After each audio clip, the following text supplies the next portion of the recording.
তারা মাদ্রাসা বানাইলো, মাদ্রাসা জমি কিনে দিছে খ্রিস্টানরা। কারা কিনে দিছে?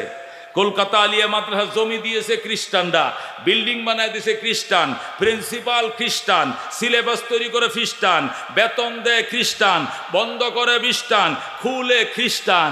এটা কি মুসলমানের মাদ্রাসা না ইসলামের গোড়া কাটার মাদ্রাসা? গোড়া কাটার মাদ্রাসা। যে মাদ্রাসা বানায় খ্রিস্টানে, যে মাদ্রাসা বানায় খ্রিস্টানে, বেতন দেয় খ্রিস্টানে, প্রিন্সিপালও খ্রিস্টান। কলকাতা আলিয়া মাদ্রাসার একটানা 25 জন প্রিন্সিপাল ছিল খ্রিস্টান। জোরে কর নাউজুবিল্লাহ। একটানা কতজন প্রিন্সিপাল ছিল? একটা প্রিন্সিপাল কয়দিন থাকে? 27টা দিন থাকে। একটা প্রিন্সিপাল কতদিন থাকে? যতদিন চাকরি থাকে এতদিন সে প্রিন্সিপাল থাকে। কথা ঠিক কিনা? নাহলে বদলি না করা বন্ধ থাকে। 2-5 বছর তো থাকে। তো 25টা প্রিন্সিপাল যদি 5 বছর করে থাকে, 5-25 কত? 125 বছর যে মাদ্রাসার প্রিন্সিপাল ছিল খ্রিস্টান। এই আলিয়া মাদ্রাসা তোমার আমার ইসলামের জন্য বানাইছে না গোড়ার ডিমের জন্য বানাইছে? মিয়া, ইসলামের গোড়া করার জন্য বানাইছে। কথা ঠিক কিনা? এই আলিয়া মাদ্রাসা বানানোর পরে উলামায়ে কেরাম বলেন আমরা এটা মানি না। যে মাদ্রাসা জমি দিয়েছে খ্রিস্টানরা, প্রিন্সিপাল খ্রিস্টান, বেতন দেয় খ্রিস্টান, সিলেবাস দেয় খ্রিস্টান, আমরা এই মাদ্রাসা মানি না। তুমুল আন্দোলন শুরু হলো। তখন তারা বলল আরে বাবা লেখাপড়া করতে দেন, দেখেন ভালো ছেলে হয় কিনা। পরে উলামায়ে কেরাম নীরব হয়েছে। নীরব হইয়া 1787 বানাইছে, 1866 পর্যন্ত অপেক্ষা করছে। মানে 79 বছর বন্ধ দেখছে। দেখার পরে দেখতেছে এই আলিয়াত থেকে বের হইয়া অর্ধেকটি নামাজ পড়ে, অর্ধেকটি পড়ে না, অর্ধেকটি দাড়ি কাটে, অর্ধেকটি রাখে না, অর্ধেকটি বইয়ে মতে, অর্ধেকটি খাড়ায় মতে, অর্ধেকটি পাঞ্জাবি পরে, অর্ধেকটি স্কুলের মতো প্যান্ট শার্ট পরে। কতক্ষণ ঠিক কিনা? আলিয়া মাদ্রাসা অবস্থায় কিনা? কতক্ষণ এই কিনা? এই সবটি কি পাঞ্জাবি পরে, শার্ট প্যান্ট, সবটি কি দাড়ি রাখে, সবটি কি সুন্নাহ মতো চলে? কারণ এগুলো তো মুসলমানে বানায় নাই, আলেম ওলামা বানায় নাই, ইমানদারে বানায় নাই, বেঈমানরা বানাইছে মাদ্রাসা। কথা ঠিক কিনা? মানুষ যখন নেক আমল করে অথবা বদ আমল করে, যাই করে না কেন, মানুষের পিছনে 4টা রাজসাক্ষী থাকে। কয়টা রাজসাক্ষী থাকে? কটা? 4টা। 1 নম্বর রাজসাক্ষী হলো মাটি। কথা ঠিক কিনা? কারণ মাটির সাথে মানুষের সাথে এমনি সম্পর্ক। মিনহা খালাকনাকুম ওয়া ফিহা নুঈদুকুম ওয়া মিনহা নুখরিজুকুম তারাতান উখরা। এই মাটি দিয়াই তোমাকে বানাইছি, এই মাটির ভিতরে তোমাকে পুঁতে রাখবো, এই মাটির থেকে আবার ময়দানে হাসরে তোমাকে উঠাবো। কতক্ষণ ঠিক কিনা? এই মাটির সাথে সম্পর্ক আছে না নাই? মাটির উপরে থাকলেও মাটির সাথে সম্পর্ক, মাটির ভিতরে থাকলেও সম্পর্ক, মাটির থেকে আবার উঠলেও মাটির সাথে সম্পর্ক। এই জন্য মাটি জীবনের বড় রাজসাক্ষী। ঠিক কিনা?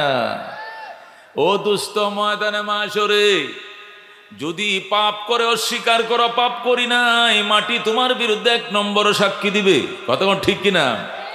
আমার বুকে বসবাস করেছে, আমার বুকে ধম্ব করে চলেছে, পাপ করে চলেছে, অনুশোচনাও ছিল না। আল্লাহ তারে ধরো, আমি মাটি তার বিরুদ্ধে সাক্ষী দিলাম। জোরে কর নাউজুবিল্লাহ। দোস্ত ওই দিন কি দিবে? মাটি সাক্ষী দিবে। আল্লাহ বলেন ইজা জুলজিলাতিল আরদু জিলজালাহা, ইজা জুলজিলাতিল আরদু জিলজালাহা ওয়া আখরাজাতিল আরদু আসকালাহা وقال الإنسان ما لها بأن ربك أوحى لها। আল্লাহু আকবার। আল্লাহ বলেন যেদিন জমিন তার নিজস্ব কম্পনে প্রকম্পিত হয়ে যাবে, জমিনের ভিতরে যে গোপন কথা ছিল সব জমিন বের করে দিবে। জমিন পরিষ্কার বলবে আল্লাহ আমি জমিনের উপরে বসে জিনা করছে, সুদের টাকাটি আমি জমিনের উপরে বসে গুনছে, সে চুরি করছে, সে ডাকাতি করছে, সে এই পাপ করছে, ওই পাপ করছে, সে খুন করছে। নীরবে এই গাজীপুরের জঙ্গলের ভিতরে নিয়ে মাটির উপরে শোয়ায়া, এরপর উপর করে শোয়ায়া চাকু দিয়ে তাকে সে জবে করছে। আমি জমিন সাক্ষী। ওই সময় দুস্থ অস্বীকার করার কোনো উপায় থাকবে না। ঠিক কিনা? এই জন্য দোস্ত সবচেয়ে বড় পাপ, সবচেয়ে মহাপাপ, জমিনকে সাক্ষী বানায় পাপ করা সবচেয়ে বড় মহাপাপ। আর এই পাপের মধ্যে আরো জঘন্যতম পাপ হলো জমিন আত্মসাৎ করা। আল্লাহর হাবিব বলেন যে জমিন দিয়ে যে মাটি দিয়ে তোমার বানাইছি, এই মাটি যদি তুমি আত্মসাৎ করো, মান একতা শিবরাম মিনাল আরদে মান আকাজা শিবরাম মিনাল আরদে, যে ব্যক্তি 1 বিঘা জমিন আত্মসাৎ করবে, তাওয়াকাহুল্লাহু ইলা সাব'i আরাদিন ইয়াউমাল কিয়ামা, কিয়ামতের দিন 7 তবকা জমিনকে তার গলার মালা বানিয়ে দিয়ে তারা দাঁড় করাইবেন হাশরের ময়দানে। আল্লাহ বলেন চুরি করার আর জিনিস পাইছিলেন না, আত্মসাৎ করার আর জিনিস পাইছিলেন না। মাটিও মানুষ চুরি করে, জমিনও মানুষ দখল করে। জমিন দখল করছো, শক্তির মহড়া দেখাইছো, সীমানার কোটা 3 হাত দূরে নিয়ে কাটছে, কয় বেড়া হইলে আয় সীমানার খোটাটা তুলতে কি কূপ দিয়ে গলা কাইটালাম। রাঙ্গা দিন বুইলা যায়, এখন আমি ক্ষমতায়, বলে কিনা আয় কে আইবি আয়, এখানে থাকবে সীমানার খোটা। 30 বছর পর্যন্ত আইল ছিল এখানে, 30 বছরের মাথা আইল চলে গেছে ওখানে। নবী বলেন সব সহ্য করা হবে, সীমানার খোঁটা নাড়াইছো এটা কোনোদিন মেনে নেওয়া হবে না। এই জন্য দোস্ত, মানুষ নেক আমল করুক আর বদ আমল করুক, মানুষের নেক আমলের পক্ষে বদ আমলের বিপক্ষে সাক্ষী হয় 4 জিনিস। কয় জিনিস? 1 নম্বরে জমিন, 2 নম্বরে ফেরেশতা। 2 নম্বর সাক্ষী কে? এই যে আমরা এখানে মাহফিল ওয়াজ শুনতেছি, চারপাশে ডিউটির ফেরেশতা আছে না নাই? এই যদি রাজনৈতিক সমাবেশ হইতো, রাজনৈতিক সমাবেশকে নিরাপত্তা দেওয়ার জন্য রাজনৈতিকভাবে থানার থেকে পুলিশ কল করে আনা হইতো, কথা ঠিক কিনা? এতটুক লোক দিয়ে যদি বিএনপি সমাবেশ করতো, এতটুক লোক দিয়ে যদি কোনো রাজনৈতিক দলের সমাবেশ করতো, 2 প্লাটুন পুলিশ লাগতো, কথা ঠিক কিনা? বাসি ফুয়াইতো আর বলতো পকেট চেক করো, এই বোমা আছে কিনা দেখো, অমুক আসেনি হমুক আসেনি, চেক করতো, কথা ঠিক কিনা? কেন? এটা দলীয় সমাবেশ, দলীয়ভাবে পুলিশ তলব করা হয়েছে, তারা এটাকে চেক দিতেছে। এটা আল্লাহর সমাবেশ, এই সমাবেশ কার?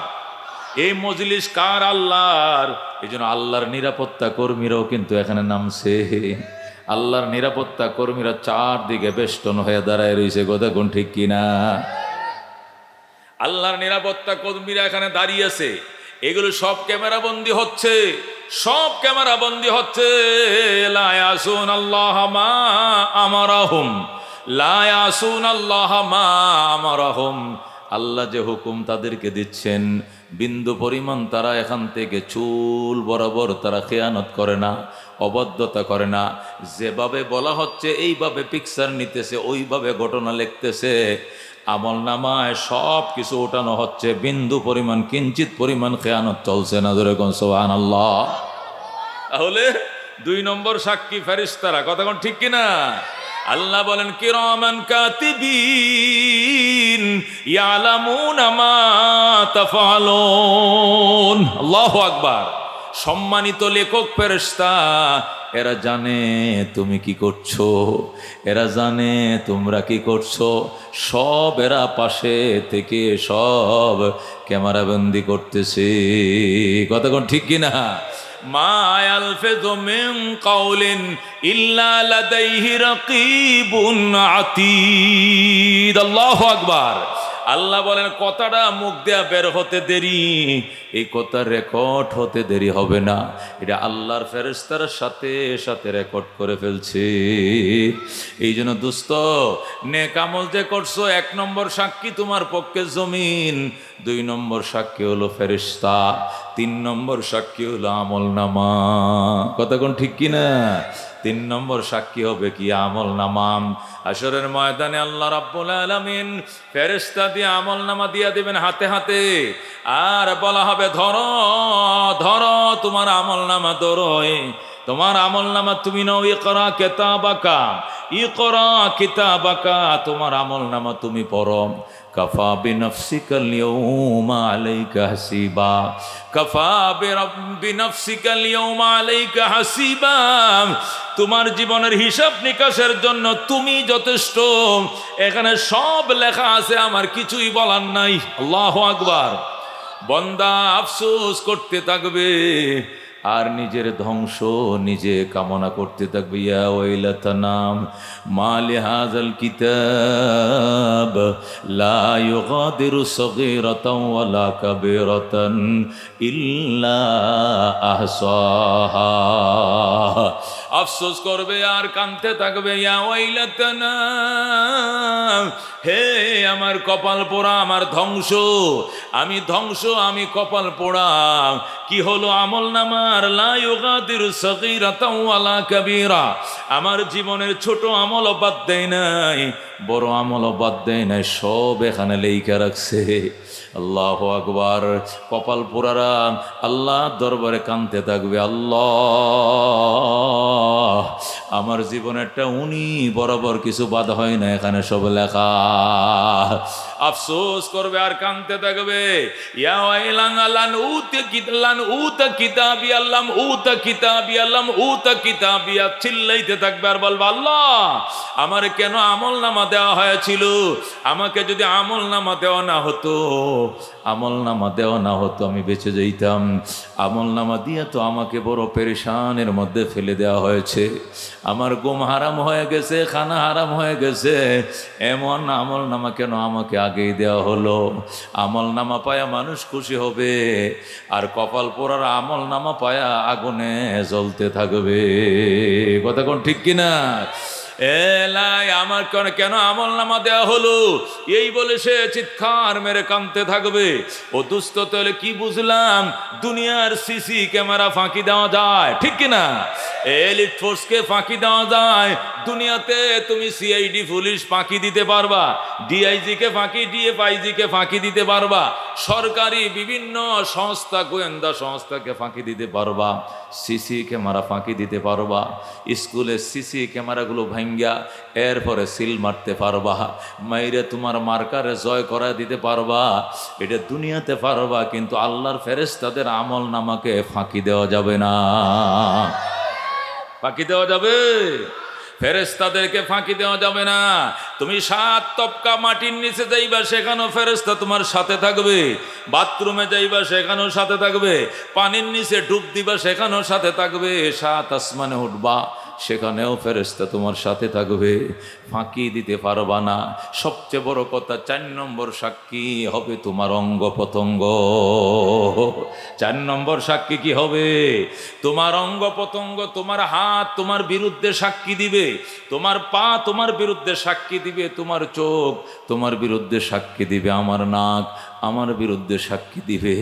আল্লাহু আকবার। আল্লাহ পরিষ্কার বলবেন, আলিয়াউমা নাখতিমু আলা আফওয়াহিহিম, আলিয়াউমা নাখতিমু আলা আফওয়াহিহিম ওয়া তুকাল্লিমুনা আইদিহিম ওয়া তাশহাদু আরজুলুহুম বিমা কানু ইয়াকসিবুন। বলেন আল্লাহু আকবার। আল্লাহ বলেন, তুই মিথ্যা কথা বলতে বলতে তোর জিহ্বাটা এত লম্বা হইছে, তুই হাসরের ময়দানে আইসো মিছা কথা কও, ঠিক আছে তোমার মুখে তালা লাগায় দেব। আল্লাহ বলবেন, কত বড় সাহস, তুই মূর্তি পূজায় গেছিলে কেন? এত বড় সাহস তুই দেবতা পূজায় গেলি কেন? এত বড় সাহস তুই আল্লাহর পরিবর্তে দেবতা বানাইলে কেন? হরে রাম হরে কৃষ্ণ বয়া পূজা করলি কেন? এদেরকে তোরা নিজের হাতেই বানাইছস, নিজেই মাটি দিয়ে বানাই, আবার কেমনে দেবতা বানাইলি? এরা কেমনে তোর খোদা হয়? তুই তো তারে বানাইছস, সে তো তোরে বানায় নাই। খোদা তো তোরে বানানোর কথা ছিল, কিন্তু তুই বানাইছস তারে, সে আবার তোর খোদা কেমনে হয়? আল্লাহু আকবার। যখন যুক্তি দিয়ে আল্লাহ জিজ্ঞাসা করবেন, তখন সে উত্তর দিতে পারবে না। তখন বলবে, আল্লাহে রব্বিনা মা কুন্না মুশরিকিন। আল্লাহর কসম খায় বলবে, আল্লাহ ওগো রব, আপনার শপথ করে বলছি, আসলে শিরিক করি নাই, শিরিক করি নাই, মিশা কথা, আমি শিরিক করি নাই। আল্লাহ বলবেন, এত বড় সাহস, মিথ্যা কথা বলতে বলতে তোর স্পর্ধ এত বেড়ে গেছে, আমার সামনে উনি মিথ্যা কথা বলবে। এ ফেরেশতারা এদিকে আয়, এই ঠোঁটের নিচে দেয়া ছিদ্র কর, উপর দেয়া ছিদ্র কর, তালা লাগা। ধরে আল্লাহু আকবার। তখন ঠোঁটের মধ্যে এদিক দিয়ে ছিদ্র করবে, ওই দিক দিয়ে ছিদ্র করে বলবে, তালা লাগা, তালা, মোটা তালা আনবে, আইনে লাগাবে, লাগায় তালাবদ্ধ করে বলবে, এবার এবার আল্লাহু আকবার, কান কথা বলবে, চোখ কথা বলবে, হাত কথা বলবে, পা কথা বলবে, মুখ কথা বলা বন্ধ করে দিলাম। আল্লাহু আকবার। তখন প্রত্যেকটা অঙ্গ প্রত্যঙ্গ বন্দার বিরুদ্ধে সাক্ষী দিবে। তখন বন্দা কানবে, আল্লাহ যার জন্য করলাম চুরি সেও ডাকে সুর। কতক্ষণ ঠিক কিনা? যারে চুরি করে নিয়ে খাওয়াইতে চাইছিলা, যে বুড়ি মোড়া করতে চাইছিলা, ওই বুড়ি তোমার বিরুদ্ধে সাক্ষী দেবে। এই অঙ্গ প্রত্যঙ্গই তোমার বিরুদ্ধে রাজ সাক্ষী হবে। কথা কোন ঠিক কিনা? আল্লাহ বলবেন, তোর এত বড় সাহস, তুই আমার নামে কসম খায় বলতেছিস আল্লাহ রাব্বিনা মা কুন্না মুশরিকিন, ও আমার প্রতিপালক আপনার জাতে কসম খায় বলছি, শিরিক তো করি নাই। আল্লাহ বলবেন, আলিয়াউমা নাখতিমু আলা আফওয়াহিহিম ওয়া তুকাল্লিমুনা আইদিহিম ওয়া তাশহাদু আরজুলুহুম বিমা কানু ইয়াকসিবুন। ওই সময় বান্দা ওই সময় নিরুপায় হয়ে কানবে আর বলবে, আয়া ওয়াইলাতানা, হায় আমার কপাল পোড়া, আমার ধ্বংস। ওই সময় নিজের ধ্বংস নিজে কামনা করবে, নিজের উপরে নিজে বিরক্ত হয়ে যাবে, নিজের গায়ের মাংসগুলো কামড়ায়া শেষ করে ফেলাইবে, হাতের গোশতগুলো কামড়ায়া দরমজা বানায় ফেলাইবে, নিজের বিরুদ্ধে নিজে বৎসনা করবে। যেরকম নওজুবিল্লাহ। এই জন্য দোস্ত, জমিন কিন্তু সাক্ষী আছে, ফেরেশতাও কিন্তু আছে পিছনে সাক্ষী, আমল নামাও কিন্তু লাগা আছে, অঙ্গ প্রত্যঙ্গ কিন্তু সাথে আছে।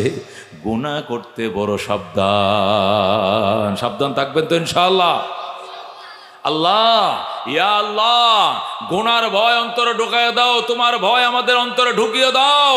আল্লাহ, সিসি ক্যামেরার ভয় অন্তরে ঢুকিয়ে দাও। যেরকম আমি মাহতারাম হাজরিন, এই জন্য উলামায়ে কেরাম কাঁপতে থাকে আর আল্লাহ দরবারে কানতে থাকে। আল্লাহু আকবার। না আমেরিকা না লন্ডন সে হো উলফত, না আমেরিকা না লন্ডন সে হো উলফত, मुझे उशाक काबा कर खुदाया, न जाफा से नजर मन से हो निस्बत, हमें इश्क मदीना कर खुदाया।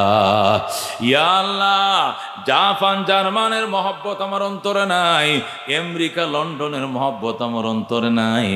মদিনার মায়া ঢুকাও, কাবার প্রেম ঢুকায়া দাও, তোমার প্রেমে আমাকে মজায় দাও। আল্লাহু আকবার। আল্লাহর বন্দারা কানতে থাকে, আগারে এক তো নেহি মেরাম তো কোই শৈ ভি নেহি মেরি, जो तो मेरा तो सब कुछ मेरी, फलक मेरा ज़मी मेरी। अगर एक तो नहीं मेरा तो कोई शै भी नहीं मेरी, जो तो मेरा तो सब कुछ मेरी, फलक मेरा ज़मी मेरी। আল্লাহ আল্লাহরা কান্দে, আল্লাহ তুমি যদি আমার না হও কেউ আমার নাই, তুমি যদি আমার হও সব আমার, আসমানও আমার, জমিনও আমার, পাহাড় আমার, পর্বত আমার, সব আমার কথা শুনবে তুমি যদি আমার কথা শোনো। কথা কোন ঠিক কিনা? এই জন্য দুস্থ আল্লাহর ভয়, পরকালের ভয় ঢোকার জন্য আল্লাহকে যারা 24 ঘন্টা থরথর করে কাঁপতে থাকে আল্লাহর ভয়ে, ওই উলামায়ে কেরামের সহবতে আইসো, খুশি না বেজার? চিল্লা এখন, খুশি না বেজার? চিৎকার মেরে বলেন আলহামদুলিল্লাহ। ইয়া আল্লাহ, গুনার গাটুরি বহন করে এসেছে, মুনাজাত শেষে নিষ্পাপ করে বাসায় ফেরাও। যেরকম আমিন। এরকম বড় বড় মিছিল তো ডেলি হয় গার্মেন্টস। কথা কোন ঠিক কিনা? গার্মেন্টস ছুটি দেওয়ার টাইমে বড় বড় ফ্যাক্টরি যখন ছুটি দেয় তখন এমন মিটিং তো ডেলি হয় বিকালে সকালে। কথা কোন ঠিক কিনা?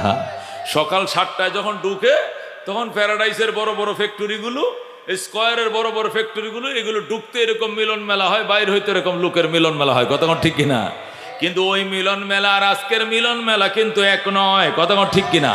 এই মিলন মেলা আল্লাহ ওয়ালাদের মিলন মেলা, আল্লাহর ওলিদের মিলন মেলা, নায়েবে নবী ওয়ারাসাতুল আম্বিয়াদের মিলন মেলা। কথা কোন ঠিক কিনা? আল্লাহ বলেন, ইন্নামা ইয়াখশাল্লাহা মিন ইবাদিহিল উলামা। এই কথার ভিতরে কোনো সন্দেহ নাই আমার বন্দা বান্দির মধ্যে হতে উলামায়ে কেরামে আমাকে ডরায়। সুবহানাল্লাহ। আল্লাহ বলেন ইন্নামা, নিঃসন্দেহে এই কথার ভিতরে কোনো সন্দেহ নাই, ইয়াখশাল্লাহ, আল্লাহ তাআলাকে ভয় করেন, মিন ইবাদিহি, তার বান্দাদের মধ্যে হতে, আল উলামা, উলামায়ে কেরাম একমাত্র। জোরে কোন সুবহানাল্লাহ। আল্লাহ তাআলা বলেন এই কথার ভিতরে কোনো সন্দেহ নাই, আমি আল্লাহকে ভয় করার মতো ভয় আমার বান্দা বান্দির মধ্যে হতে উলামায়ে কেরামই করে। জোরে কোন সুবহানাল্লাহ। না আপনারা কইতে পারেন হুজুর আজকে ওভারটাইম না করে মাহফিল শুনতে আয় পড়ছে, ওভারটাইম করলে 270 টাকা পাইতাম 4 ঘন্টায়, ওভারটাইম নাই করে মাহফিল শুনতে আইছি। কালকে ডিউটি আছে, ডিউটি বাদ দিয়েও হ্যাঁ মাহফিল শুনবো, যে কয়টা লাগাত বয়ান চলে। আমরা কি আল্লাহর ভয় এখানে আসি নাই? আমরা দান খয়রাত কি করি না? চাউল ডাল কি আমরা সাদাকা করি না? তাহলে আমরা কার ভয় করি? আমরা তো আল্লাহর ভয়েই করি। কতক্ষণ ঠিক কিনা? আল্লাহ বলেন আমাকে ভয় করার মতো উলামায়ে কেরামে একমাত্র ভয় করে। বুঝে গেল অন্য কেউ ভয় করে না। অথচ আমরা কারা কারা আল্লাহকে ভয় করি? সবাই করি। কতক্ষণ ঠিক কিনা? আমরা সবাই আল্লাহকে ভয় করি, অথচ আল্লাহ বলেন আমাকে শুধু উলামায়ে কেরামে ভয় করে। তাহলে এটার একটা প্রশ্নের উত্তর দিতে হইব না? মুফাসসিরিনে কেরাম বলেন ভয় তো বাজান অনেক প্রকারের আছে, ভয়ের কোনো শেষ নাই। ভয় শব্দটা হইলেই সব ভয় যে একই ধরনের হবে এটার কোনো জরুরি না। মানুষ কুত্তারেও ভয় করে, কতক্ষণ ঠিক কিনা? মানুষ মা বাবারও ভয় করে, ঠিক কিনা? সাপেরও ভয় করে, ঠিক কিনা? আবার টিচারকেও ভয় করে, পুলিশকেও ভয় করে, কতক্ষণ ঠিক কিনা? মানুষ মা বাবারও ভয় করে, আমি আমার পিতা মাতাকে ভয় করি। আবার কাতিমাসিয়া দিন কুত্তারেও ভয় করি, কতক্ষণ ঠিক কিনা? তাহলে কুত্তারে যে কারণে ভয় করে মা বাবারে কি এই কারণে ভয় করে? কুত্তারে যেমনে ভয় করে মা বাবারে কি এমনি ভয় করেনি? তাহলে বলছে তো মা বাবারে ভয় করো, পাগলা কুত্তারে ভয় করো, বিষাক্ত সাপরে ভয় করো, নিজের শিক্ষকরে ভয় করো, পুলিশকে ভয় করো, চুররে ভয় করো, ডাকাতরে ভয় করো। সব ভয় কি এক ধরনের? সব ভয় কি এক ধরনের? তাহলে আল্লাহ বলছে আমারে বন্দা ভয় করে। ভয় যেটা আল্লাহরে ভয় করার মতো যে কোয়ালিটি আছে, এই কোয়ালিটিটা মৌলবীরা জানে, মৌলবীরা মানে। কতক্ষণ ঠিক কিনা? ওই কোয়ালিটি আমরা জানিও না, মানিও না, এই জন্য কয় যে মৌলবীরাই ভয় করে, আর অন্যটি ভয় করে না। কারণ কি? কারণ কি? কুত্তারে ভয় করে কেন? কাতি মাসের দিন কামড় দেওয়ান লাগতো না যদি খালি আসুর মারে, নখ দিয়া কি মারে? কামড় লাগতো না যদি আসুরা মারে, 14টা ইঞ্জেকশন লাগবো নাবির সারি কিনারে। কতক্ষণ ঠিক কিনা? নাইলে কি হইব? নাইলে জলাতঙ্ক রোগ হইব। 14টা ইঞ্জেকশন নাবির সারি পাশে দিতে হবে। 24 ঘন্টার ভিতরে 24 ঘন্টা পার হয়ে গেলে চলবে না। ময়মনসিংহ পারো অথবা ঢাকা মেডিকেল পারো, নাইলে গাজীপুর, যেখানে পারো দৌড়াইয়া যাও। 24 ঘন্টার ভিতরে 14টা ভ্যাকসিন দিতে হবে, ইঞ্জেকশন দিতে হবে, নতুবা জলাতঙ্ক রোগ হয়ে যাবে। কুত্তার বাচ্চা ফেটে জন্ম নিবে, কুত্তার মতো কেউ কেউ করবে, পানি দেখলে ভয় পাবে, জলাতঙ্ক রোগ। দেখছেননি কুত্তায় কামড়ালে হয়? দেখছেননি? তে দুস্থ কুত্তাকে ভয় করি কেন? এই জন্য ভয় করি যদি কামড় দেয়। এই কামড় কাতিমাসিয়া দিন, এখন আশ্বিন কাতিমাসিয়া দিন চলতেছে, প্রত্যেকটা কুত্তার ভিতরে বাচ্চা আছে। যদি কামড় দিয়া ভয়, আসর দিয়া ভয়, 14টা ইঞ্জেকশন লাগবো। এই জন্য জমের মুখে যাব, তারপরেও কুত্তার মুখে যাইব না। কিন্তু মা বাপরে কি জন্য ভয় করে? মা বাপও কামড় মারেনি, পেটে বাচ্চা হয়নি, জলাতঙ্ক রোগ হয়নি। মা বাবারে ভয় করে কেন? উনি আমার মা, উনি আমার বাবা। আমার মা বাবার মিলনে আমি দুনিয়া দেখছি। গায়ের চামড়া দিয়া যদি মা বাবার জুতা বানায় দেই আর বলি মাম এই জুতাটি আমি আমার গায়ের চামড়া দিয়ে অর্ডার দিয়ে বানায় রাখছি, তুমি পরো মাম। ও মাম এই চামড়াটি তোমার দিলাম, আল্লাহ তুমি এই জুতাগুলো পরো, আমার গায়ের চামড়া দিয়ে বানাইছি। তবু গো এক ফোঁটা দুধের দাবি আদায় হবে না। কথা ঠিক কিনা? তাহলে মা বাবারে ভয় করে যে কারণে, কুত্তারে ভয় করে অন্য কারণে। কথা কোন ঠিক কিনা? দুইটার ভয়ের কোয়ালিটি এক নয়। ও দুস্থ, সাপ ভয় পড়ে কেন? সাপে কামড় দিলে যদি উজা পাইতে দেরি হয়, সাপে কামড় দিলে যদি উজা পাইতে দেরি হয় তাহলে কাম শেষ। ধ্বংস হয়ে যাইবা। ওই পাহাড় থেকে উজা আনতে আনতে তুমি দুনিয়াতে চলে যাইবা। এই জন্য যেখানে শুনছে দাঁড়ায় সাপ আছে, মাচ্চ হাঁফ আছে, বিষাক্ত সাপ আছে, আমি নাই দুস্থ, মাফ আছে, দোয়া চাই, এই পথ দিয়ে জীবনেও যাইতাম না। এই রাস্তা দিয়ে বাসা ভাড়া নিয়েছিলাম, এখান থেকে আগামী মাস থেকে বাসা বাদ দিয়ে অন্য রাস্তায় বাসা ভাড়া নিব। এই রাস্তায় নাকি সাপ থাকে রাত্রিবেলায়। এ দুস্থ শিক্ষকরে ভয় করে কেন? আমি আলিফ বাসা জানতাম না, শরীয় সরায় চিনতাম না, ABCDও জানতাম না। এই শিক্ষকের কাছে যাইয়া ভর্তি হওয়ার পর আমার উস্তাদ আমার লেখাপড়া শিখাইছেন, আমি মূর্খ ছিলাম, আমার শিক্ষিত বানাইছেন। আমার গায়ের চামড়া দিয়ে জুতা বানা দিলেও তার আক্ষরিক শিক্ষার ঋণ পরিশোধ হবে না। এই জন্য শিক্ষকরে দেখলে সম্মান করে, চেয়ার থেকে দাঁড়ায় পড়ে, রিস্কার থেকে নাইমে যায়, হুন্ডা থামায়া দাস আদাব স্যার আদাব সালাম দেয়, মুসলমানরে সালাম দেয়। আর শিক্ষক যদি হিন্দু হয় তবু আদাব দেয়, তারপরেও সে শিক্ষকরে সম্মান করে। কথা কোন ঠিক কিনা? এ দুস্থ দুনিয়াতে শিক্ষকের ভয় এক ধরনের, সাপের ভয় আরেক ধরনের, কুত্তার ভয় আরেক ধরনের, মা বাবার ভয় আরেক ধরনের, পুলিশের ভয় আরেক ধরনের। আল্লাহ বলে আমার ভয় আরেক ধরনের। আমার ভয় এটা উলামায়ে কেরাম জানে, উলামায়ে কেরাম মানে, অন্য কেউ মানে না। ঠিক কিনা? এক লোক আমার কাছে আইছে, হুজুর ইটালির থেকে বিষয় আইছে। আমি কয় টাকা লাগবো? কয় মোটামুটি 16 লাখ টাকা দিছি, আরো দিতে হইব। কি এর? হোটেলের বিষা। তা এখন আমার কাছে কিনলে দোয়াল লেগাইছো? দোয়া তো আছেই হুজুর। আরেকটা ঘটনা কি, এখন আমার নাকি দাড়িটি চাইতে হইব। দাড়ি কি করতে হবে? ইটালি দূতাবাসে দাঁড়াইলে টিকেটের জন্য দাড়ি দেখলে হয়তোবা এই জঙ্গি টঙ্গি নানান করে নাও দিতে পারে, সন্দেহ আছে। এই জন্য দাড়িটা এটা কাটা জায়েজ হবে কিনা, এই জন্য আপনার কাছে আইসি। মসজিদের খতিব সাহেব প্রায় অনেক বছর ধরে, এই হিসাবে আপনার কাছ থেকে ফতুয়াটা, আপনি আমার দুঃখ দুর্দশাটা বুঝবেন, আর তো কেউ বুঝতো না, যেহেতু আপনি আমার মুসল্লি। 16টা টাকা লাগছে, আমি ঘর বাড়ি বেচে দিছি। এখন আমি খালি যাওয়া পর্যন্ত দাঁড়িয়ে চাইছিলাম, পরে হেন যাইয়া ফুরান হয়ে গেলে আল্লাহ চাই তো রাখবো। আর যদি ওই দেশে রাখা না যায়, বাংলাদেশে শৈলী আয়া পরে আবার নতুন করে দাঁড়িয়ে রাখবো। এটা জায়েজ হইব কিনা? আমি কইলাম তো তুমি কি মনে করো? কয় এটা তো আমি বুঝি না, এই জন্য আপনার কাছে আইছি। আমি তুই কি কথাটা আমার মুখে শিখাই দিতেছস, যাতে আমি তোরে কই যে হ্যাঁ আপাতত কাইটেলা, পরে এবার রাখিস, এটা বলার জন্য তুই আইসস? কই এরকম একটা সাহস তো কম না তোর। হ্যাঁ পাগল, ইটালির বিষা নয়, ইটালির রাজা যদি আমাকে বানানো হয় আর বলে অলিউল্লাহ তোকে ইটালির প্রেসিডেন্ট বানানো হবে, শুধুমাত্র দাড়িটা ক্লিন শেভ করতে হবে, আর কিচ্ছু লাগতো না। শুধু দাড়িটা সাজবে, সোজা নিয়ে তোরা প্রেসিডেন্টের গদি বসা দেয়া হবে। ইটালির গদির উপরে বাম পায়ে লাথি মারা দিব, পয়গম্বরের কলিজায় ফুঁস দিতে পারবো না। কথা কোন ঠিক কিনা?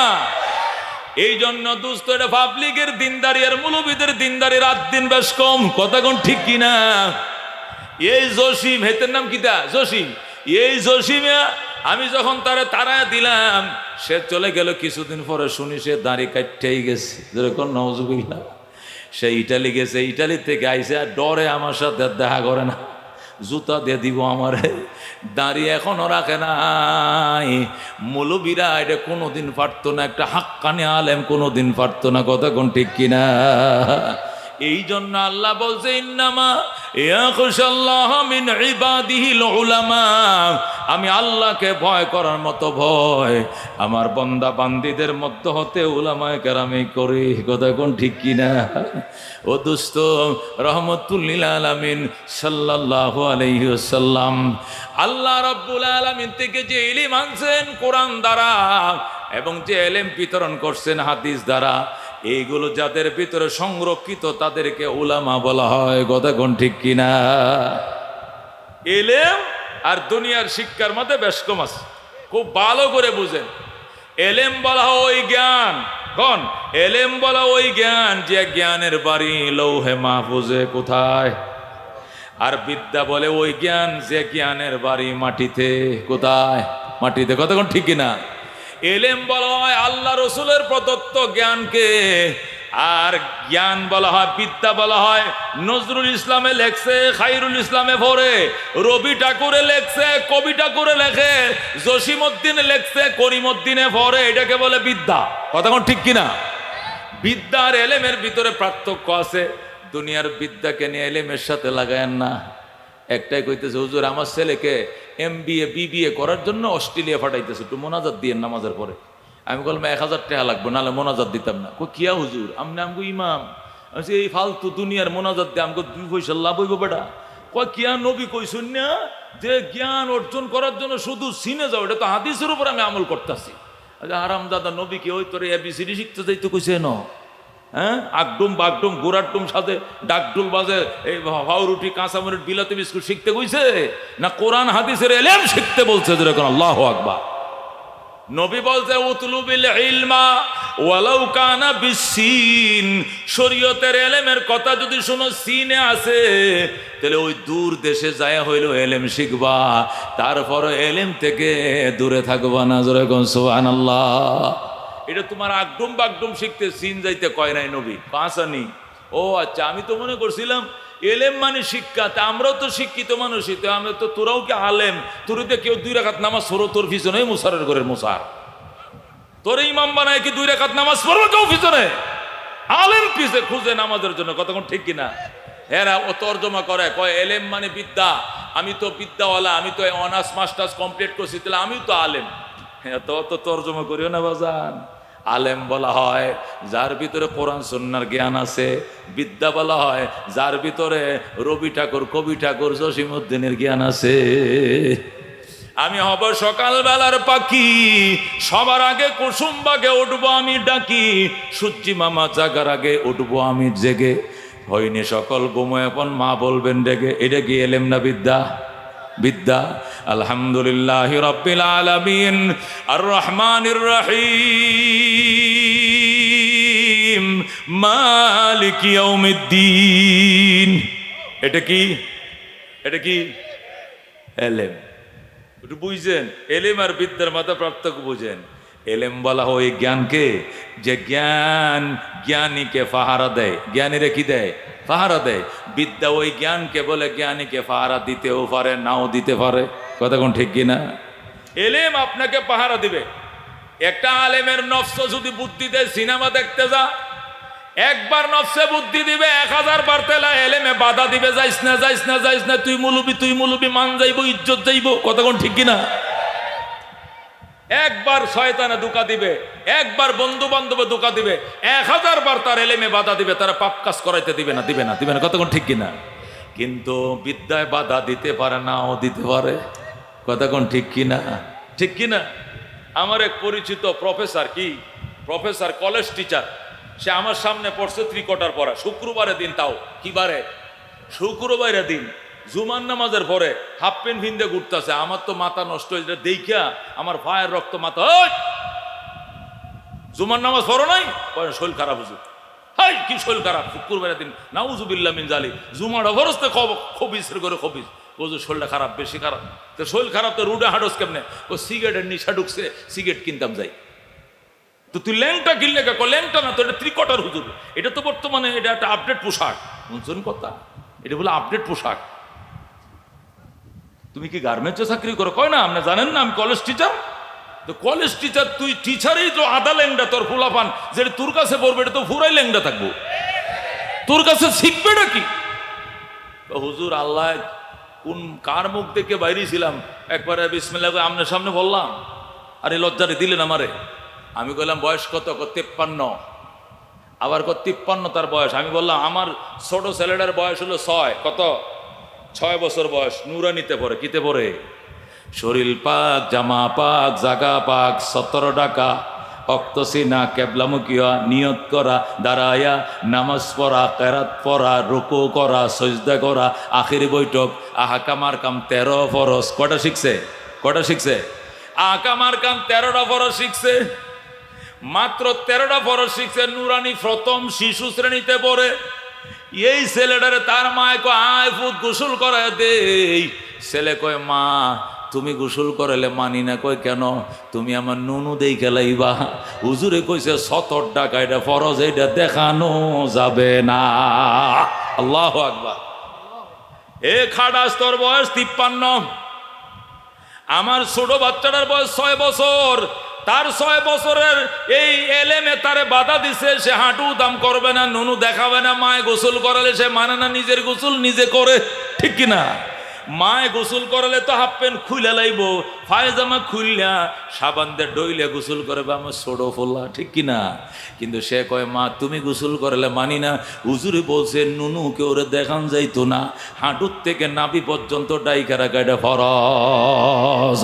সুবহানাল্লাহ। এ দোস্ত, এটাকে বলে এলেম। আলেমকে ফাহারা দেয়, কিন্তু দুনিয়ার বিদ্যা ফাহারা দিতেও পারে, নাও দিতে পারে।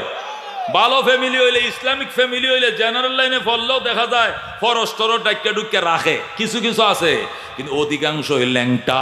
কথা কোন ঠিক কিনা? এ দোস্ত, এই জন্য এলেম আর বিদ্যার পার্থক্য বলতেছিলাম, বুঝতে হবে। এলেম আর বিদ্যার আরেকটা পার্থক্য হলো, খেয়াল করে শুনেন, এলেম শিখলে নবীর ওয়ারিস হওয়া যায়, বিদ্যা শিখলে নবীর ওয়ারিস নয়। কথা কোন ঠিক কিনা? যারা আলেম এরা নবীর ওয়ারিস, কিন্তু যারা বিদ্যা শিখে ওরা কি নবীর ওয়ারিস না। কথা কোন ঠিক কিনা? এলেম আর বিদ্যার আরেকটা পার্থক্য শুনেন। এলেম, আল্লাহু আকবার, এলেম আলেমের কাছে থাকবে কতদিন? জীবনে, মরণে, কবরে, মিজানে, ফুলসিরাতে, জান্নাতে যাওয়ার পরেও সাথে থাকবে। জোরে কোন সুবহানাল্লাহ। কিন্তু বিদ্যা মৌতের বিছানার আগ পর্যন্ত থাকবে, এরপরে বিদ্যা বুদ্ধি সব উড়াল দিয়ে চলে যাবে, একটা শরীয় সরাইয়াও সিনার ভিতরে থাকবে না। খুব ভালো করে বুঝেন, খুব খেয়াল করে বুঝেন কথাটা, অন্য আনমনা হবেন না, অন্য মানসিকতা আমার দিকে খেয়াল করে শুনেন। এলেম বলা হয় সাথে থাকবে কতদিন? মরণের আগেও সাথে, মরণের পরেও সাথে, কবরেও সাথে, মিজানেও সাথে, ফুলসিরাতের সাথে, জান্নাতে যাওয়ার পরেও সাথে। আল্লাহু আকবার বলেন। কিন্তু দুনিয়ায় ঢাকা বিশ্ববিদ্যালয় প্রফেসর ছিলেন, গাজীপুর ইংলিশ টিচার ছিলেন, অমুক ছিলেন, টমুক ছিলেন, এই ইংলিশ টকিং কতক্ষণ থাকবে? আজরাইল ঘরে ঢোকার আগ পর্যন্ত থাকবে। যখন আজরাইল ঘরে ঢুকবে আর ঘরটা দেখবেন যে নড়তাছে, আর আপনি তো বুঝবেন ঢুকে পড়ছে, আইসে পড়ছে পরোয়ানা অ্যারেস্ট করার জন্য, তখন দেখবেন এখান থেকে দুনিয়ার যত বিদ্যা আছে সব উড়াল দিয়ে চলে যাবে, একটা শরীয় সরে থাকবে না, সব চলে যাবে। যদি কোন হুজুর এটা কোন কথা, এটা কোন হাদিস দিয়ে কইলেন, কোন আয়াত দিয়ে বললেন, তাহলে মুখে বললে হবে? যুক্তি দিয়ে বুঝান, যুক্তি দিয়ে বুঝেন, যুক্তি দিয়ে বুঝেন। দুনিয়া নকল। দুনিয়া কি? দুনিয়া আসল না নকল? আসল কি? আখিরাত। কন দুনিয়া নকল, পরকাল কি আসল? কন দুনিয়া নকল, আখিরাত আসল। কথা কোন ঠিক কিনা? এই দুনিয়ার বিদ্যাও নকল, দুনিয়া নকল, দুনিয়ার বিদ্যাও নকল। দুনিয়া ধ্বংস হবে, দুনিয়ার বিদ্যাও দুনিয়াতে ধ্বংস হবে, এটা পরকালে যাবে না, পরকালে যাবে না। পরকাল আসল। কোন পরকাল কি আসল? এলেম আসল, আসল জিনিস আসল দেশে চলে যাবে। যেরকম আল্লাহু আকবার। পরকাল আসল, বলেন পরকাল কি? এলেম আসল, এই জন্য এলেম পরকালে চলে যাবে। দুনিয়া নকল, দুনিয়ার বিদ্যাও নকল, দুনিয়াও ধ্বংস হবে, দুনিয়ার বিদ্যাও দুনিয়াতে ধ্বংস হবে। একটা এবিসিডি কবর থেকে ওই পারে যাবে না, একটা শরীয় সরে যাবে না। ওই দেশে কি কোন ভাষায় কথা হবে? আরবিতে। যেরকম আল্লাহু আকবার। আল্লাহ রাবি বলছেন আহিব্বুল আরব আলি সালাস, আরবিকে ভালোবাসো 3 কারণে। লিআন্নি আরবিয়ুন ওয়াল কুরআন আরবিয়ুন ওয়াল লিসানু আহলিল জান্নাতি ফিল জান্নাতি আরবি। নবীকে আরবিকে 3 কারণে ভালোবাসো। আরবি আমি নবীর ভাষা, আরবি আমার কোরআনের ভাষা, আরবি হবে জান্নাতের ভাষা। জোরে কোন সুবহানাল্লাহ। তাহলে ইংরেজি কই গেল, বাংলা কই গেল? ওটা নকল দুনিয়ার ভাষা, এটা আসল দেশে যাবে না। নকল দুনিয়ার ভাষা, নকল দুনিয়াতে থাকবে, এলেম পরকালে চলে যাবে। যেরকম আল্লাহু আকবার। যদি কয় হুজুর আরো ভালো করে বুঝায় বলেন, আরো ভালো করে বুঝায়, খেয়াল করে শুনেন। দেহ নকল। কোন দেহ কি? জোরে কোন দেহ কি? দুনিয়া নকল। দেহ মারা গেলে কই থাকবে? দুনিয়াতে পড়ে থাকবে। পরকাল আসল। কথা কোন ঠিক কিনা? রু আসল। কোন রু কি আসল? পরকাল আসল। রু আসল জিনিস, আসল দেশে চলে যাবে। রু হইল আসল, পরকাল আসল। এই জন্য মানুষ মারা যাওয়ার পরে মানুষের দেহটা মারা যায়, রু মারা যায় না। রু কিন্তু আসল দেশে চলে যায়। কতক্ষণ ঠিক কিনা? আমরা যে জানাজা ভরাই, এটা রুর জানাজা ভরাই না দেহর জানাজা ভরাই? আমরা যে দাফন করি রুরে দাফন করি না দেহরে দাফন করি? কারে দাফন করি? দেহরে দাফন করি, দেহরে মাটির তলে দাফন করি। রুরে দাফন করতে পারবো না কেন? রুরাল দিয়ে চলে গেছে। রু যদি জান্নাতের আত্মা হয় তাহলে চলে গেছে ইল্লিয়িনে, আর যদি আত্মাটা জাহান্নামের আত্মা হয় চলে যাবে সিজ্জিলে। কথা কোন ঠিক কিনা? ইল্লিন জান্নাতের একটা এলাকার নাম, সেখানে সব জান্নাতি আত্মাগুলো জমা হবে, পাখির কাবারে জান্নাতের আকাশে উড়াল দিতে থাকবে। সুবহানাল্লাহ। সিজ্জিল জাহান্নামের একটা এরিয়ার নাম, জাহান্নামী আত্মাগুলো সেখানে জমা হবে, দুনিয়াতে থাকবে না, উড়াল দিয়ে চলে যাবে। ওইটার ধরতেও পারবা না, দাফনও করতে পারবা না। ধরছি দেহ, দাফন করছি দেহ, দেহ নকল, দুনিয়া নকল, নকল দেহ, নকল দুনিয়াতে থাকবে। রু আসল, পরকাল আসল, পরকালে রু উড়াল দিয়ে চলে যাবে। কথা বুঝতে পারছে? ঠিক তো দ্রুপ, ঠিক তো দ্রুপ। দুনিয়া নকল, দুনিয়ার জ্ঞানও নকল, দুনিয়ার জ্ঞান দুনিয়াতে থাকবে, কিন্তু পরকাল আসল, পরকালের এলেম আসল, এলেম পরকালে চলে যাবে কেমনে? আল্লাহ নবী বলেন ইউকালু লিসাহিবিল কোরআন, জান্নাতের গেইটে কোরআনওয়ালাকে ডেকে বলা হবে ইকরা, পড়ো, ওয়ারতাকি, চড়ো, ওয়ারাত্তিল, সুন্দর করে পড়ো, কামা কুনতা তুরাত্তিলু ফিদ দুনিয়া, দুনিয়াতে যেরকম লম্বা বাড়ি মদ গুন্না সহকারে স্পষ্ট করে পড়তাম, এইভাবে তুমি পড়ো। কি হবে? ফাইন্না মানজিলাকা ইনদা আখিরি আয়াতিন তাকরাউহা, তোমার জান্নাতের তলা ওখানে শেষ হবে, আয়াতের গণনা যেখানে শেষ হবে। তুমি যদি 6666 আয়াত পড়ো, তোমার জান্নাতের তালা হবে 6666 তলা। যেরকম আল্লাহু আকবার। তাহলে তাকে যে বলা হবে ইকরা, পড়ো, ইউকালিলু সাহিবুল কোরআন, কোরআন ওয়ালাকে বলা হবে পড়ো। কেমনে পড়বে? কোরআন শরীফ দিয়া দিবনি সাথে, কোরআন শরীফ দিয়া দিছেন নি সাথে, তাহলে পড়বে কেমনে? তার যে আত্মাটা উড়াল দিছে, আত্মার সাথে তার এলেমটাও, সিম কার্ডটাও সে লগে নিয়ে গেছে। যেরকম সুবহানাল্লাহ। দেহটা হইলো মোবাইল, দেহটা কি? মোবাইল, আর আত্মাটা হইলো সিম কার্ড। মোবাইল কোনো কারণে পানিতে ভরে নষ্ট হয়ে গেছে, টেহান গায়ে নষ্ট হয়ে গেছে, আসার গায়ে নষ্ট হয়ে গেছে, ওগা নতুন মোবাইল কিনেও সিমটা ঢুকাই দিলে আগের মতো আবার 4GB আয় পড়বো। কতক্ষণ ঠিক কিনা? যা হিস্টোরির ভিতরে আছে এখন নামের লিস্টি শুদ্ধা সব আইসে পড়বে। কতক্ষণ ঠিক কিনা? আল্লাহু আকবার। দুনিয়ার এই যে দেহটা হইলো মোবাইল, এ দেহটা ধ্বংস হয়ে গেছে জাগ্গা, কিন্তু আত্মা নামক সিমটা আছে, ওই সিমটা নিয়ে পরকালে আরেকটা দেহ বানাইয়া নতুন দেহ মোবাইলের সাথে যখন আত্মা সেট করে দিবে, আবার অটোমেটিক 30 পারা কোরআন টাস টাস করে আইসা যাবে। যেরকম আল্লাহু আকবার। তাকে বলো আল্লাহু আকবার, আল্লাহু আকবার। ঘরে ঘরে জালো, ঘরে ঘরে জালো, ঘরে ঘরে জালো, নারে তাকবীর। ভাইজান এখন কি বুঝছেন আপনারা? বুঝছেন? দুনিয়া নকল, দুনিয়ার জ্ঞান নকল, নকল জ্ঞান নকল দেশে থেকে যাবে, পরকাল আসল, পরকালের এলেম আসল, এলেম পরকালে সাথে চলে যাবে। এই জন্য একটা আলেম ফুলসিরাতের ব্রিজের উপরে আলেমেই থাকবে। ফেরেশতারা বলবে মৌলানা সাহেব উড়েন ব্রিজের উপরে, মৌলানা সাহেব উড়েন। এটা আলেম যদি চিল্লায়ও যায়, কাকরাইল যাইলে ওরা আলাদা বলবে উলামাদের খিত্তায় বসেন আপনি। কথা ঠিক কিনা? বিশ্ব ইস্তেমা যাইবেন, দেখবেন হেদেও সেখানেও মৌলবীদের কি খিত্তা আলাদা, আলেমদের খিত্তা আলাদা, ওখানে বসেন। আল্লাহ তাআলা উলামাদেরকে আসরের ময়দানে আলাদা উঠাবেন। জোরে করে আল্লাহু আকবার।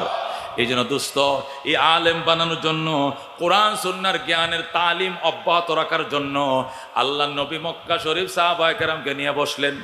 নবী বললেন সাহাবায়ে কেরাম তোমরা বসো, আমার উপর যে কোরআন নাজিল হতে শুরু করেছে এটা আলাদাভাবে তোমাদেরকে চর্চা করাইতে হবে। যারা লিখতে পারো লিখে নিবা, যারা লিখতে পারো না তারা মুখস্থ করে নিবা। আমার হাদিসগুলোকে আলাদা তোমরা লিখবা, কোরআন আলাদা লিখবা। এই চর্চার জন্য আমি একটু জায়গা দরকার, আমি মাদ্রাসা করব। আল্লাহ নবী যখন জায়গা খুঁজলেন, হযরতে যায়েদ ইবনে আরকাম রাদিয়াল্লাহু তাআলা আনহু দাঁড়াইলেন।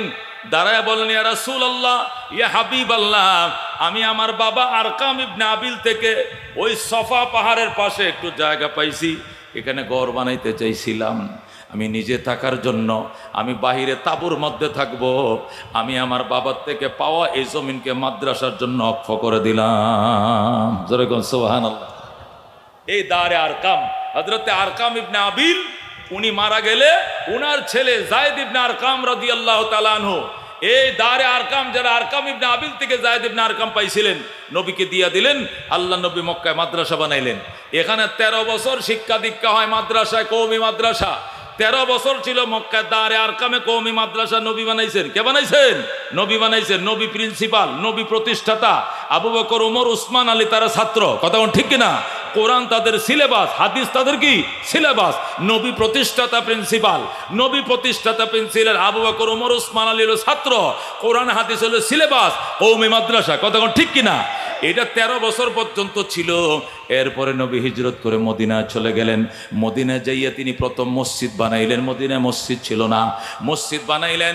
ওই মসজিদে নববীর কোণার ভিতরে আবার মাদ্রাসা বানাইলেন। মাদ্রাসা তো সুফা, দারুস সুফা মাদ্রাসা বানাইলেন। সেখানে 10 বছর পর্যন্ত কোরআন সুন্নাহ তালিম চালাইলেন। এরপরে নবীর তিরোধান ঘটে গেল, নবীজি দুনিয়ার থেকে চলে গেলেন। এরপরে হযরত আবু দারদা রাদিয়াল্লাহু তাআলা আনহু দামেস্কে, সিরিয়ার রাজধানী দামেস্কে কওমি মাদ্রাসার 3 নম্বর শাখা প্রতিষ্ঠা করলেন। যেরকম সুবহানাল্লাহ। কওমি মাদ্রাসার প্রথম প্রতিষ্ঠাকারী রবিজি মক্কায় দারে আরকামে, 2 নম্বর মদিনায় মসজিদে নববীতে, 3 নম্বরে হযরত আবু দারদা রাদিয়াল্লাহু তাআলা আনহু সিরিয়ার রাজধানী দামেস্কে, 4 নম্বর হযরত আব্দুল্লাহ ইবনে মাসউদ রাদিয়াল্লাহু তাআলা আনহু ইরাকের দ্বিতীয় রাজধানী কুফায়। ইরাকের দ্বিতীয় রাজধানী, প্রধান রাজধানী বাগদাদ। বাগদাদে বানায় নাই, আব্দুল্লাহ ইবনে মাসউদ বানাইছে কুফায়। আব্দুল্লাহ ইবনে মাসউদ বানানোর পর হযরত আমর ইবনে আস রাদিয়াল্লাহু তাআলা আনহু, হযরত আমর ইবনে আস যিনি মিশর বিজিতা ছিলেন, যার মাধ্যমে মিশর বিজয় হয়েছিল, হযরত আমর ইবনে আস রাদিয়াল্লাহু তাআলা আনহু মিশরের রাজধানী কায়রোতে কওমি মাদ্রাসার 5 নম্বর শাখা তৈরি করলেন। যেরকম আল্লাহু আকবার। হযরত আমর ইবনে আস রাদিয়াল্লাহু তাআলা আনহু কওমি মাদ্রাসার 5ম শাখা প্রতিষ্ঠা করার পর আল্লাহু আকবার, এটা চলে আসে এশিয়ার ভিতরে। সুলতান মাহমুদ গজনবী রহমতুল্লাহ আলাই, এই আফগানিস্তানের তখনকার রাজধানী ছিল গজনি, সেখানে তিনি কওমি মাদ্রাসা 6 নম্বর শাখা প্রতিষ্ঠা করলেন। সেখান থেকে ইরাকের রাজধানীতে, তখন ইরাকের রাজধানী ছিল বাগদাদ, সুলতান নেজামউদ্দিন আল মুলক, নেজামুল মুলুক যাকে বলা হতো, বাদশাহ নেজামউদ্দিন, আল্লাহু আকবার, বাগদাদে মাদ্রাসা নিজামিয়া বানাইলেন। এটাও কওমি মাদ্রাসা, কওমি মাদ্রাসার 7 নম্বর শাখা তিনি বাগদাদে বানাইলেন। নাম দিলেন মাদ্রাসা নিজামিয়া। লক্ষ লক্ষ মানুষ সেখান থেকে আলেম হইছে। বলেন আল্লাহু আকবার। পৃথিবী বিখ্যাত 3 জন বড় বড় আলেম নিজামিয়াত থেকে লেখাপড়া পারে গইছে। বিশেষ করে আব্দুল কাদের জিলানী রহমতুল্লাহ আলাইহি মাদ্রাসা নিজামিয়ার ছাত্র। যেরকম আল্লাহু আকবার। পারস্য কবি, বিশ্বকবি শেখ সাদি রহমতুল্লাহ আলাইহি, উনিও মাদ্রাসা নিজামিয়ার ছাত্র। হুজ্জাতুল ইসলাম ইমাম গাজ্জালী রহমতুল্লাহ আলাইহি, তিনিও ছিলেন মাদ্রাসা নিজামিয়ার ছাত্র। যেরকম সুবহানাল্লাহ। এই মাদ্রাসা নিজামিয়া তো প্রসিদ্ধি লাভ করছে। আল্লাহর হাবিবের ইন্তেকালের পরে মদিনার থেকে এই শিক্ষা দীক্ষা, ইসলামী শিক্ষা দীক্ষার রাজধানী হয়ে গেছে বাগদাদ। যখন বাগদাদে নাম মাদ্রাসা নিজামিয়া খুব নাম করছে, তখন আস্তে আস্তে সেখান থেকে এলমে দিন আমাদের দিল্লিতে আসা শুরু করে বলল। আল্লাহ সুলতান আল্লাহ আলতামাস রহমতুল্লাহ আলাই কওমি মাদ্রাসার 7 নম্বর শাখা প্রতিষ্ঠা করলেন দারুল উলুম দিল্লিতে। দিল্লিতে সুলতান আলতামাস কওমি মাদ্রাসা 7 নম্বর কি শাখা প্রতিষ্ঠা করলেন। সুলতান আলতামাসের কিছুদিন পর সুলতান সালাউদ্দিন ঘুরি রহমতুল্লাহ আলাই আজমিরে কওমি মাদ্রাসার 8 নম্বর শাখা প্রতিষ্ঠা করলেন। আল্লাহু আকবার। এইভাবে কওমি মাদ্রাসা প্রতিষ্ঠা চলছে। ওই শুধু খালি বঙ্গপ্রদেশ বুঝেননি, যে এলাকার মানুষ বাংলায় কথা বলে, মানে বাংলাদেশ, কলকাতা, আসাম, উড়িষ্যা, কয়টা 4টা। বাংলাদেশ, কলকাতা, আসাম, উড়িষ্যা, এই 4 প্রদেশের মানুষ বাংলা কথা বলে, ওইটাকে তখন একসাথে বঙ্গপ্রদেশ কইতো। বঙ্গপ্রদেশের মধ্যে মুঘলরা প্রায় 80,000 মাদ্রাসা বানাইছে। আল্লাহু আকবার। এই 80,000 কওমি সব কটা কওমি মাদ্রাসা ছিল। লক্ষ লক্ষ আলেম হয়েছে মাদ্রাসাগুলোর থেকে। এই মাদ্রাসাগুলো যাতে সুন্দর চলতে পারে, এই জন্য প্রত্যেকটা মাদ্রাসার নামে 200 বিঘা, 1000 বিঘা, 500 বিঘা করে সম্পত্তি ছিল, অক্রিয়া সম্পত্তি ছিল। এই সম্পদের ফসল দিয়ে মাদ্রাসাগুলো চলতো। কাহারো কাছে ভিক্ষা মাগা লাগতো না। মাদ্রাসাগুলো যাতে সুন্দর চলতে পারে, এই জন্য মোগলরা প্রত্যেকটা মাদ্রাসার নামে 1000, 1500, 500, 700 বিঘা সম্পত্তি লিখে দিছে। আল্লাহু আকবার। মানুষ ছিল কম, জমি সম্পদ ছিল বেশি, এই জন্য মসজিদ মাদ্রাসা প্রতিষ্ঠা করতে চালিকা শক্তি বানায় দিছে। কিন্তু এইভাবে চলতে চলতে যখন এ ভারতবর্ষ ইসলামের প্রাণ কেন্দ্র হয়ে গেল, তখন বেঈমান লাল কুত্তার দলের মাথা নষ্ট হয়ে গেছে। ওই ব্রিটিশরা, ওই লাল কুত্তার দলেরা ব্রিটিশে বসে পরিকল্পনা করতেছে এই ভারতবর্ষে ইসলামের উত্থানকে যেমনি হোক ঠেকাইতে হবে। এই জন্য তারা ইস্ট ইন্ডিয়ান কোম্পানির নাম দিয়া বাদশাহ শাহজাহানের আমলে 1701 খ্রিস্টাব্দে ভারতে ঢুকে, যেরকম নওয়াজুবিল্লাহ। বাদশাহ শাহজাহান তখন ভারতবর্ষের, সে কি বাদশাহ, তখন শাহজাহানের কাছে এই ব্রিটিশ থেকে প্রতিনিধি দল এসে বলতেছে, স্যার আপনার দেশে দুইটা সম্পদ আছে, একটা হলো অনেক জমি আছে, খালি ফাঁকা জমি আছে, আপনার দেশে জমি আছে অনেক, আর লেবার আছে, শ্রমিক আছে অনেক। আমরা এই জমিকে কাজে লাগাইয়া বড় বড় মিল কারখানা ফ্যাক্টরি করব, আর এই বেকার যুবকদের কর্মসংস্থান করব। আমাদেরকে মিল কারখানা বানাইতে দেন আর বেকারদের কর্মসংস্থান করতে দেন। তখন শাহজাহান বলল, এটা তো ভালো কথা, তোমরা কর্মসংস্থান তৈরি করো। ওই সময় উলামায়ে কেরাম মিছিল করেছে আর বলছে, না মানি না, মানবো না। এই দেশে কোনো মিল কারখানা ব্রিটিশরা তৈরি করবে, এটা নিশ্চয়ই এর ভিতরে কোনো ষড়যন্ত্র আছে। মসজিদ মাদ্রাসা ইসলামী প্রাণকেন্দ্র, এটা ভারতে থাকতে দেবে না, সব ধ্বংস করে ফেলবে। আমাদের মোগলরা তাদেরকে ক্ষমতা থাকতে দেবে না, পরাজিত করবে। কিন্তু মোগলরা বুঝে নাই, শাহজাহান বুঝে নাই। উলামায়ে কেরাম ইস্ট ইন্ডিয়ান কোম্পানির বিরুদ্ধে তুমুল আন্দোলন শুরু করছে। আন্দোলনের যখন জোয়ার চলতেছে, আন্দোলন চলতেছে, তখন সমস্ত আলেম ওলামাদেরকে অ্যারেস্ট করে জেলে বন্দি করছে। বন্দি করে বলছে, মৌলবীরা দেশের উন্নতি দেখতে পারে না, এ দেশে গার্মেন্টস ফ্যাক্টরি বানাইবো, হাজার হাজার যুবক চাকরি করবে, কিন্তু মৌলবীরা দিতেছে না, মৌলবীদেরকে অ্যারেস্ট করো। সব আলেমদেরকে অ্যারেস্ট করছে। অ্যারেস্ট করার পর তারা মিল কারখানা করতে দিছে কাকে? ইস্ট ইন্ডিয়ান কোম্পানিকে। East Indian company mill factory কারখানা করার পর এরপরে বলতেছে বাদশাহ শাহজাহান, এখন যে আমরা মিল কারখানা করছি, এটা পাহারা দেওয়ার জন্য সৈন্য লাগবে, তোমাদের সৈন্য দিয়ে আমরা বিশ্বাস করি না, এরা দখল করে নিয়ে যাবে, আমরা আমাদের থেকে সোলজার আনবো, সেনা আনবো। তখন রাত্রে জাহাজ ভরে ভরে তারা সেই ব্রিটিশ থেকে সেনা আনছে, তাদের মিল ফ্যাক্টরি ইন্ডাস্ট্রি পাহারা দেওয়ার নিয়তে। কিন্তু নিয়ত তো এটা ছিল না, নিয়ত ছিল ক্ষমতায় বসা। শেষ পর্যন্ত মোগলদেরকে পরাজিত করে টিপু সুলতান সহ সমস্ত মোগলদেরকে পরাজিত করে তারা ক্ষমতায় বসে যায়, আর আমাদের রাজাদেরকে ঘাড় ধরে নামিয়ে দেয়। কথা ঠিক কিনা? তখন কাঙ্গালের কথা বাসি হইল পরে, তখন মোগলরা বুঝছে, হাই রে, হুজুররা যে কইছিল আসলে ব্যবসা তো এর নাম ছিল, আসল তো উদ্দেশ্য গদি দখল করা, আমরা তো বুঝি নাই। হুজুর আপনারা যেটা কইছিলেন এইটাই ঠিক আছে।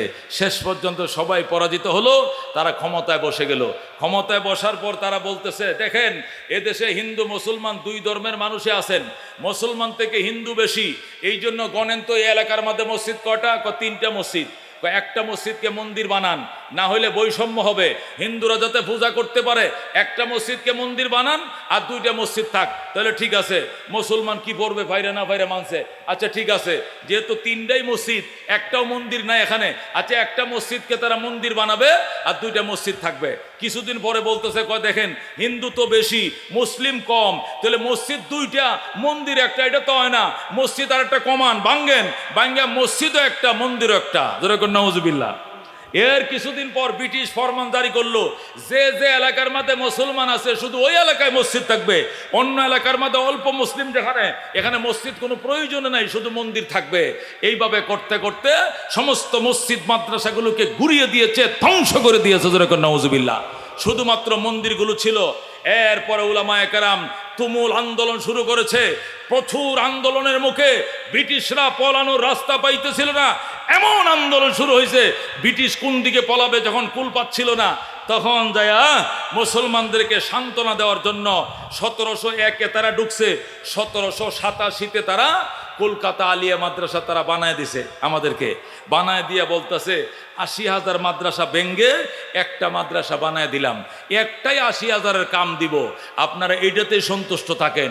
ওলামায়ে কেরাম বললেন, মাদ্রাসা ভাঙছেন 80,000, বাইদা দিছেন একটা মাত্র, আমরা মানি না। কয় না, এটা সরকারি মাদ্রাসা, এটার বেতন টেতনের জন্য অক্রিয়া কোনো সম্পত্তি লাগবে না, সাহায্য তুলতে হবে না, সরকার বেতন দিবে। আল্লাহু আকবার।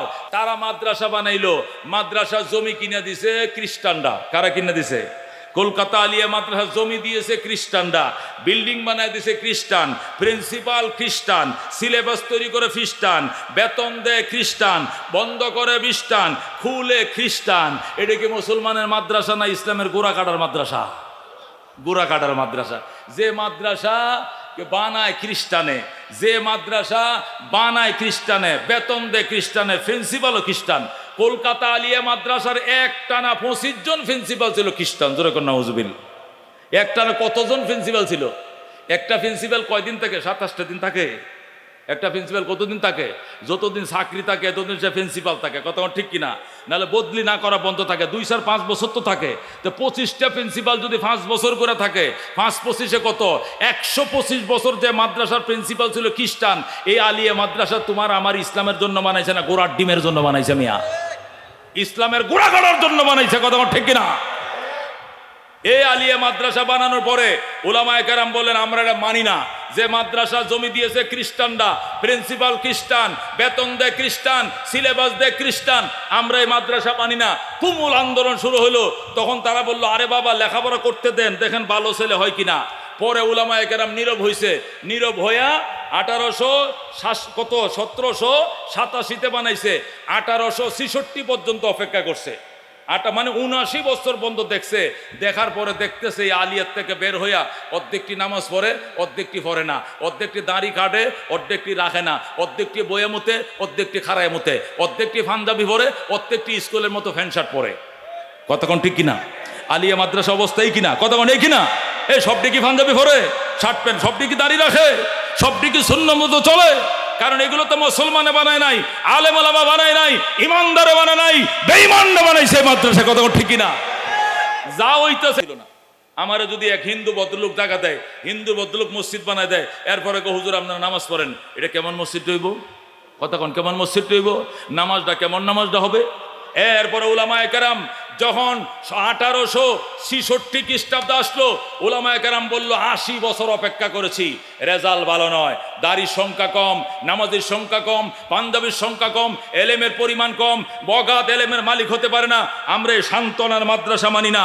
আমরা ওই দারে আর কামে নবী যে মাদ্রাসা বানাইছিলেন, আবু দারদা যে মাদ্রাসা বানাইছিলেন, আব্দুল্লাহ ইবনে মাসউদ যে মাদ্রাসা বানাইছিলেন, ওই মাদ্রাসা আমরা চাই। মাদ্রাসা নিজামিয়া চাই। খ্রিস্টান ইহুদি নাসারাদের আলী আমরা চাই না, চাই না, চাই না। আল্লাহু আকবার। যখন বলল আমরা চাই না, নামেন, যখন উলামায়ে কেরাম বলল যে এই সান্ত্বনার মাদ্রাসা চাই না, তখন ব্রিটিশ খেদাও আন্দোলন শুরু হয়ে গেল। ব্রিটিশরা দেখতেছে বঙ্গোপসাগর ছাড়া আমাদের পলানোর জায়গা নাই। তখন হুজুর আচ্ছা বড় মাদ্রাসা একটা আপনারাও বানান, তবে একটা বানাবেন। এই পুরা ভারতের মধ্যে যেখানে পছন্দ সেখানে বানান, একটা প্রতিষ্ঠান বানানোর জন্য অনুমতি দিলাম। তখন উলামায়ে কেরাম টিম গঠন করে সফর শুরু করলো। একবারে বার্মা পর্যন্ত সফর করছে। কলকাতা, বাংলাদেশ সহ দিল্লি, পাকিস্তান সহ নেপাল, ভুটান সফর করার পর সারা দেশে টিম, উলামায়ে কেরামের টিম 7-8 জনের বরেণ্য উলামায়ে কেরামের টিম ঘুরতেছে কোথায় মাদ্রাসা বানানো যায়। নবীর আদলে, নবী যে মাদ্রাসা বানাইছিলেন সেই আদলে আবার কওমে মাদ্রাসা বানানো হবে। তখন উলামায়ে কেরাম সফর শুরু করলেন। সফর শুরু করতে করতে করতে এক পর্যায়ে ইউপিতে গেলেন। কোথায় গেলেন? ইউপি। ইউপি মানে কি? উত্তরপ্রদেশে। ইউপিতে যায়া সাহারানপুর জেলায়, কথাগণ কই গেলেন? সাহারানপুর জেলায়। ইউপি উত্তরপ্রদেশের সাহারানপুর জেলায় দেওবন নামক গ্রামের মধ্যে একটা মাটির মসজিদ ছিল, 7টা মসজিদ কয়। ওই মসজিদের কাছে গেছে। যাওয়ার পরে উলামায়ে কেরাম সফর করতে করতে ক্লান্ত হয়ে গেছে। পুরা ভারতে দৌড়াইতেছে কোথায় মসজিদ মাদ্রাসা বানানো যায়। নবী যে মাদ্রাসা বানাইছিলেন ওই মাদ্রাসা বানাবে। ইহুদিদের আলিয়া মাদ্রাসার উপর আমরা সন্তুষ্টি নয়। নবী যে মাদ্রাসা বানাইছিলেন ওই সিলসিলায় আবার মাদ্রাসা প্রতিষ্ঠার জন্য সাহারানপুর জেলায় দেওবন নামক গ্রামে 7টা মসজিদে হযরত সাব্বির আহমদ উসমানী রহমতুল্লাহ আলাই, আল্লাহু আকবার, কাসেম নানতুবি রহমতুল্লাহ আলাই সহ একদল বিদগ্ধ উলামায়ে কেরাম রাত্রিবেলা সেখানে শুইলেন।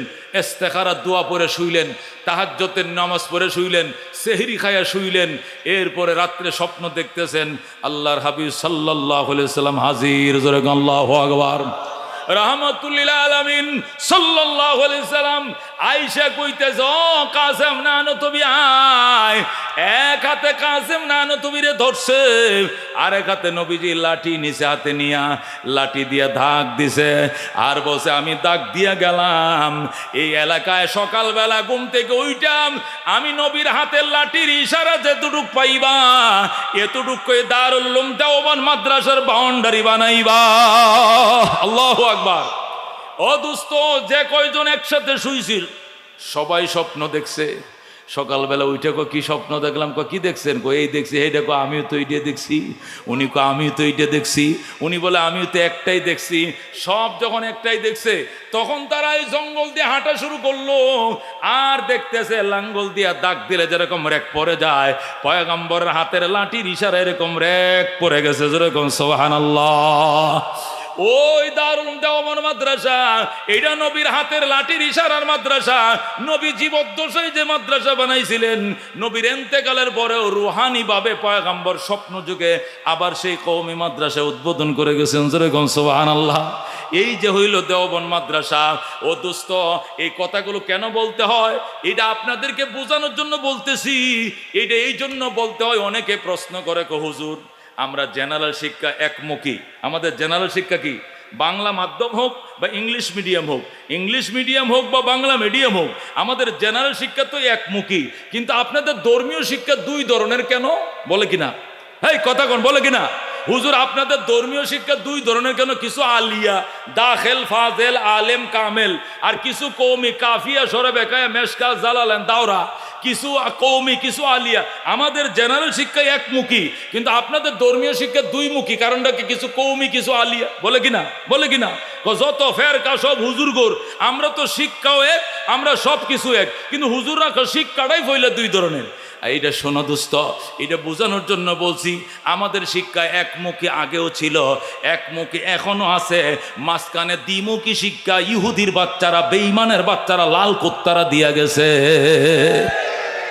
আলিয়া মাদ্রাসা আমাদের কোনো আকাবেররা বানায় নাই, এটা কোনো আমাদের হয়ে আশেকে মোস্তফা সহ বানায় নাই, এটা হাফিজ জুজুরে বানায় নাই, এটা কোনো আশরাফ আলী থানভী বানায় নাই, এটা কারি তৈয়ব সহ বানায় নাই, রশিদ আহমদ গঙ্গুহি বানায় নাই, হাজি ইমদাদুল্লাহ মহাদের মক্কি বানায় নাই। এটা হজরত মৌলানা কে বানাইছেন জানেন? এই হজরত মৌলানার নাম হলো লর্ড ওয়ারেন হেস্টিংস, কুত্তার বাচ্চা।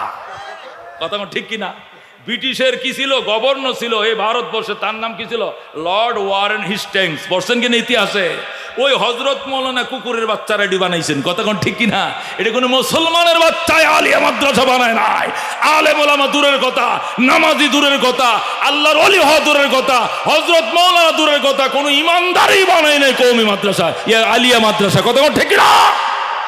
কওমি মাদ্রাসা বানাইছে নবীজি নিজে, যেরকম আল্লাহু আকবার। মাঝখানে 200 বছর তারা বন্ধ করে দিয়েছিল, 200 বছর বন্ধ ছিল। 200 বছর পরে যে নবী বানাইছিল ওই নবী আবার লাঠির ইশারা দিয়ে আবার পুনরায় উদ্বোধন করছে দেওবন্দ মাদ্রাসা। সেই দেওবন্দ থেকে লেখাপড়া করে আসার পর তারা বানাইছে হাটাজারি মাদ্রাসা, সেখান থেকে পয়রা বানাইছে লালবাগ মাদ্রাসা, সেখান থেকে ফরিদাবাদ, সেখান থেকে হইতে হইতে হইতে হইতে আজকে এখানেও। যেরকম আল্লাহু আকবার। তারা 80,000 মাদ্রাসা ভাঙছিল ব্রিটিশের দলেরা। আল্লাহ রহমতে আমাদের উলামায়ে কেরাম 1,80,000 মাদ্রাসা আবার বানাইছে।